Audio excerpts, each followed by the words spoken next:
This is Unbridled Expression, and I'm your host, Kymberlee della Luce. Every Wednesday, we talk about art, culture, creativity, and whatever else we're curious about. Thanks for listening.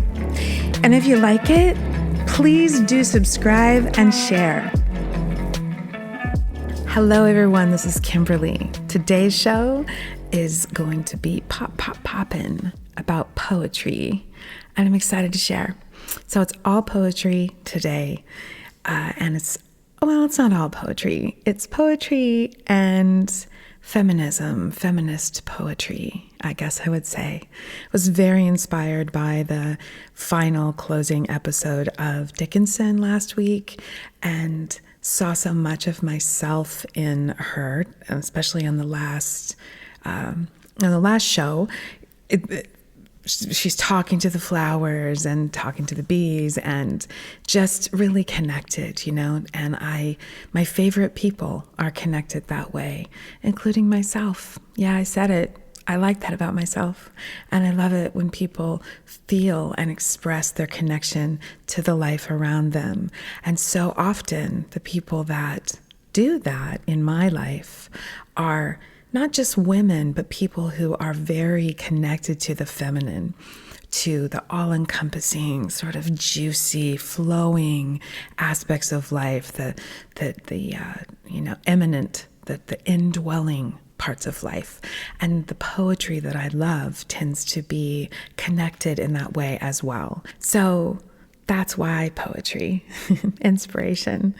A few years ago, my son read this book by Frederick Erling called Boy on the Edge. It's a beautiful book. Highly recommend it. And in it, he says, it's important to spread poems over all the places where something bad has happened. And that really speaks to me. It spoke to me then, it speaks to me now in terms of how it is that poetry makes me feel better. How it is that if it doesn't make me feel better, because sometimes it is honest and crushing, at the very least, it makes me feel connected and understood somehow. That book made me feel inspired, and poetry makes me feel inspired. Emily Dickinson's life makes me feel inspired. I was also very inspired by this poem from my daughter, Alexandra Fariano, that I ran across. Alexandra is a writer and an actor and is so filled with life and deep seeing and knowing. She published this poem on her blog in 2018, and I ran across it the other day, and so I thought I would share it with you. It's so beautiful. It's called Blackberries.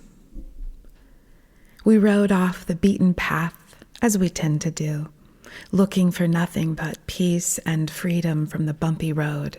And as usual, we found the sheltered secrets, plump, juicy, sweet, just waiting to be devoured. This tradition is the trend of our time together. We stumble endlessly upon beauty and the fruits of the earth. Our winding conversations sweep us through infinite fields of crackling summer grass and carry us along on the soft sea breeze. We wade in deep waters, dipping our feet into possibilities for the future, daring to dream, to imagine something different. I wouldn't have it any other way. Between she and I, though, she tirelessly pulls me through the fog of my limitations, transforming it into a glittering mist, magical and refreshing. The shimmering spray paints me with a new coat that is brighter and filled with wisdom. It seeps through my skin, changing me on a molecular level and planting the seed of hope for the next generation. When I was young, we used to pick blackberries with my grandmother. The scent was just as sweet, but the vines more tangled. The small, secluded field was our own secret garden, tucked away behind her humble but homey house. In this little corner of my grandmother's world, the air was fresh and clear, not smogged by cigarette smoke or stale whiskey breath. How could I know the depths of her dark history? When my head was nestled among the brambles, my hand outstretched, as if they could carry me toward the plumpest prize. I am part of a powerful matriarchal line. We are a bunch of sassy, sharp-wit, soft-skinned women, but we have each at some point neglected our power. We have silenced our own voices, turned the other cheek, rather than standing up and speaking our truth. My truth is buried beneath my skin. It is in the lives and experiences of my mother and grandmother and great-grandmother and the women before them I never knew. I wish I had taken the time to talk with my grandmas, to show interest in their lives before they ended. But for now, I am blessed with the light that is my mom, and I won't take that for granted. I won't waste a second of our precious time. So I didn't read that to you because of all the flattering things it said about me, although it is nice. I read it because it so encompasses, it so elucidates the feeling that I have every day about being a mother in this world. What it doesn't elucidate is sometimes how hard that can be, or maybe it does. Maybe that's the unspoken truth that she mentions. But this time in human history, is a time when we are finding our voices and our power, not just my matrilineal line, but women and other marginalized folks are finding our voices and our power.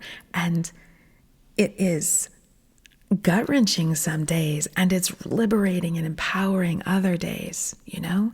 I ran across this piece of paper this morning on my desk. It's like a little note I wrote to myself that I got from someone else. It says, does this empower, create, and uplift? And that's so subjective, or seemingly so subjective. Often, as women or people of color or any other marginalized person starts finding their voice, there's an impulse from others to try to shut it down, to try to smack it down and say, oh, how dare you? Don't say that. It's, hashtag not all men, that kind of thing. That like, if we're saying this thing happened to me,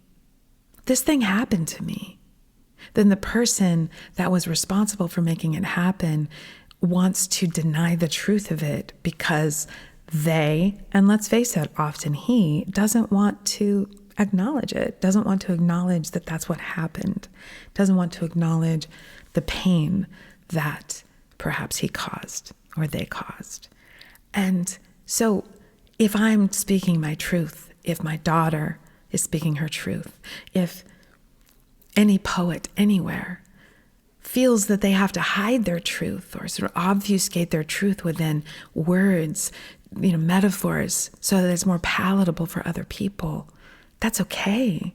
And maybe that is preferred sometimes, but I don't think it always has to be that way.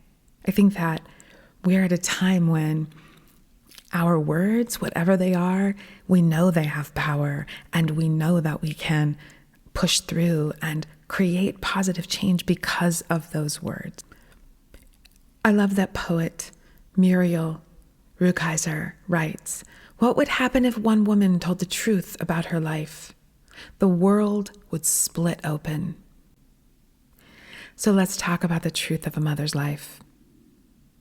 In the book Donut Economics by Kate Rayworth, she talks about the sort of, I'm putting this in air quotes, the father of modern day economics, Adam Smith, and how he was extolling the power of the market and noting that it is not from the benevolence of the butcher, the brewer, or the baker that we expect our dinner.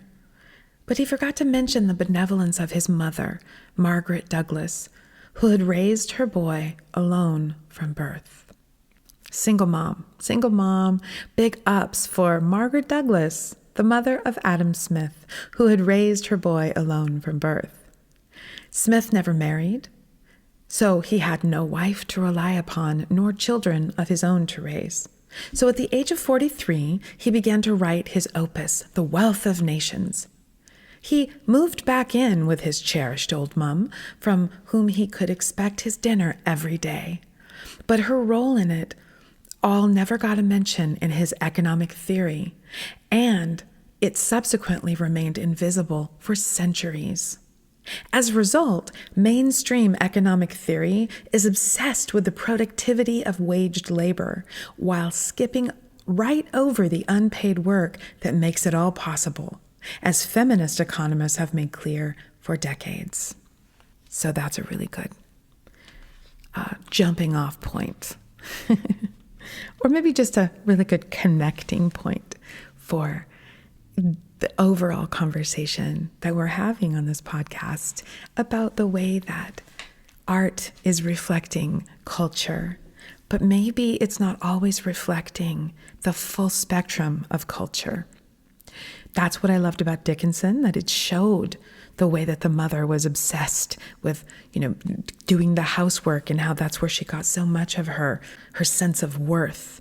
But how that, towards the end of the show, spoiler, you can fast forward if you haven't watched it yet, towards the end of the show, she became fatigued about that and started to question that.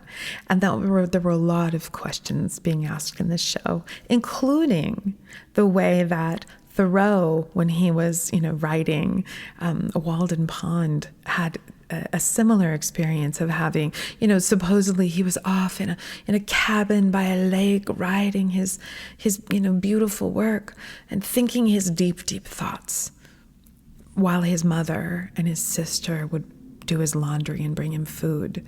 So often the narratives that we see get, sort of carved up, right? They get it's like, no, we're just going to pretend like that didn't happen. And we're just going to imagine that perhaps, these people that are doing these wonderful things are just, magically making everything else happen.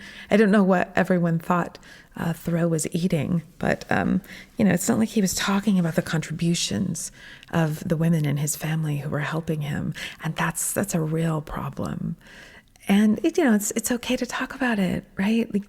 That's how things are going to change. But more importantly, what I hope is that we can be inspired to be the protagonists in our own stories. I can say that as a mother, single mom, raising my children, it would have been really nice to have the society around me, my co-parent, just generally speaking, have compensation and acknowledgement.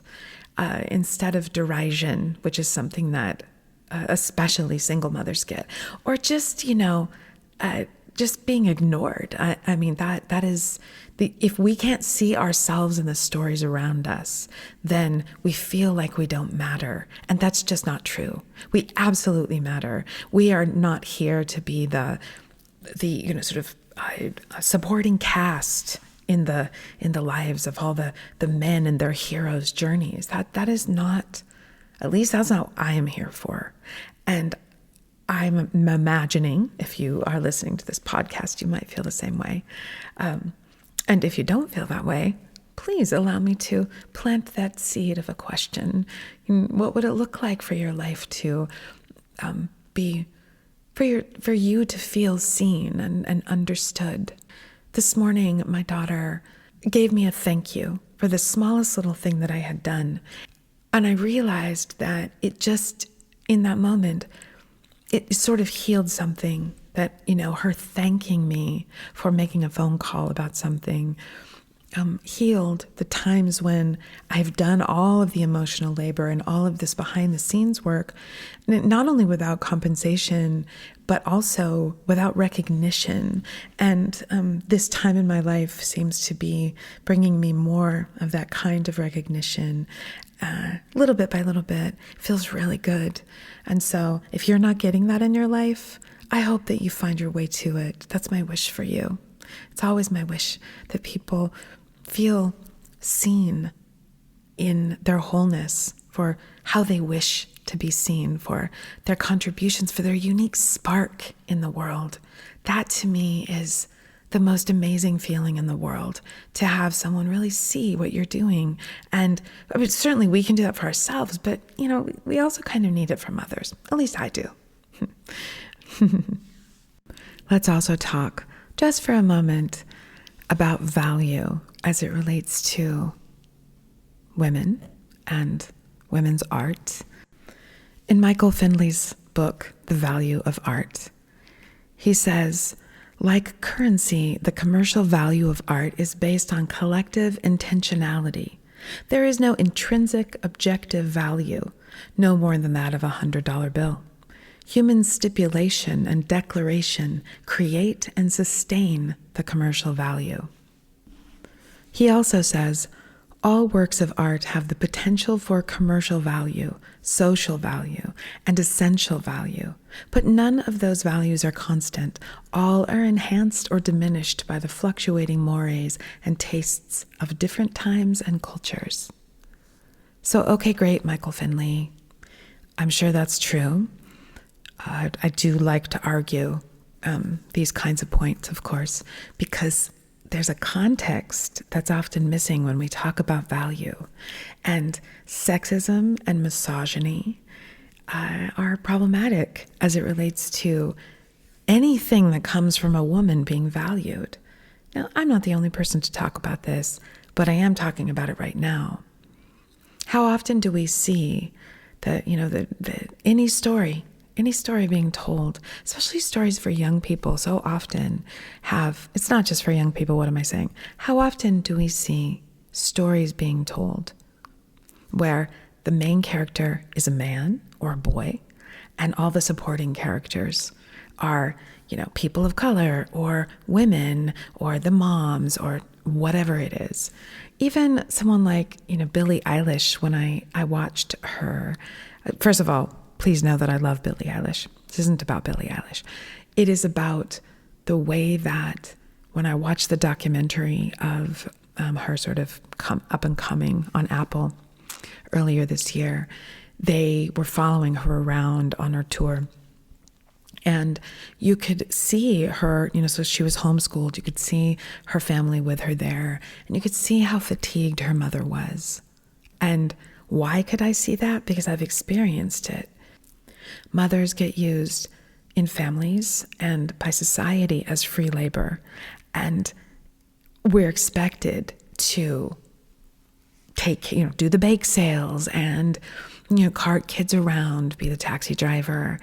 And certainly not every, woman or mother does those things, but often that's the case. And if you're more inclined to do things that are maybe not quite as, in the home, but you still want to be a mother, it's a difficult situation. So my point isn't to be whining about being a mother. I have found being a mother very fulfilling as it relates to my children, but being a mother in the United States at this time in human history has been fucking exhausting. There is no other way of saying it. And I know I'm not the only woman going through this. I know that there are women right now who are, homeschooling their children, or were during the pandemic, or still are, and are also working full time or trying to take care of, their elderly parents. All kinds of things are happening where women are just being run ragged and without compensation, and certainly quite often without recognition. So I hope if you're hearing this and you are a mother, that you feel recognized, even if only in this moment. And if I have anything to say about it, we will see a lot more representation of mothers doing all kinds of interesting things and being compensated and being witnessed and recognized. So let's keep talking a little bit about the poetry that comes from women and marginalized people in general, but right now we're talking about women. I have a book called The Art of Protest by T.V. Reed, R-E-E-D. And the subtext of the book is culture and activism from the civil rights movement to the streets of Seattle. The writer, TV Reed, says, compared to the drama of civil disobedience, of sit-ins, or the shock of tragic shootouts with the police, the poetic, quote, dramas of consciousness raising, end quote, described in this chapter may at first sound quite tame, and then just sort of goes on to talk about a few of the more dramatic things. Then they say, but to argue that poems are every bit as dramatic as these demonstrations or as confrontations with police is to make a feminist point. What counts as dramatic has often been defined in limiting ways based on male-centered visions of heroic performance.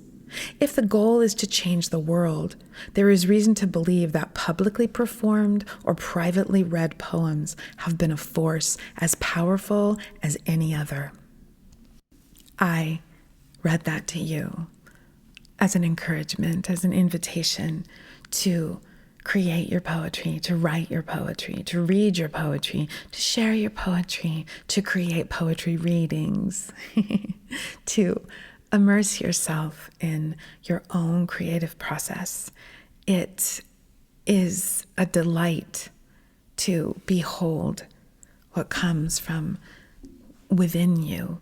And for me, in my life, finding that the people that have been welcoming of my spirit, of what comes through me, and have really celebrated my expression with me are just absolute gold in my life. And I hope that you have that in your life. And if you don't, that you'll find your way to it. So we're at this in-between place between 2021 and 2022. And it's a time of fertility. It's a time of, we're heading towards something. We're getting ready for our new beginnings. And as I've been talking about on this podcast so far, it's also a time for some reflection, what's working culturally and what is, working within our own lives. And I realize as I continue with this podcast that I'm keenly interested not only in unbridled expression, of course, but also finding a way to call out cultural gaslighting and to call in the voices of people who have been feeling shut down so that we can start feeling and being seen and heard, but also feeling seen and heard. And I am going to read you this last poem, which is one that I wrote way back in December of 2012. It's just as a point of light in this dark, wintry time. So here we go. It's called Let This News Travel Fast Then. News travels fast these days. Too fast. We hear of a tragedy within minutes of the happening. Powerlessness sets in, and outrage, and deep sadness. Let this news travel fast then. I awakened moments ago in a dark room. My babies are safe in their bed. The night sky is clear and the birch tree is stripped clean from recent storms. The gift of starshine comes gleaming through the window, twinkling, flirting a little. I see people checking their phones for instant updates, as though whatever is happening on the other end of the pixelated universe with their friends or the world is within their control. Perhaps we tune in over there to avoid the discomfort of sitting with the pain and mess and glory of right here. Let this news travel fast then. The world is beautifully tragic. It deserves our tears and our love. And so do we. There are stars outside the window waiting for us to flirt back and people to hold tight and sometimes to let go. May the time after this moment when you hear that poem, whenever that is for you, may it bring you, may the time, the days ahead bring you whatever is most needed in your heart. May it bring you truth. May it bring you joy. May joy find you. Until next time.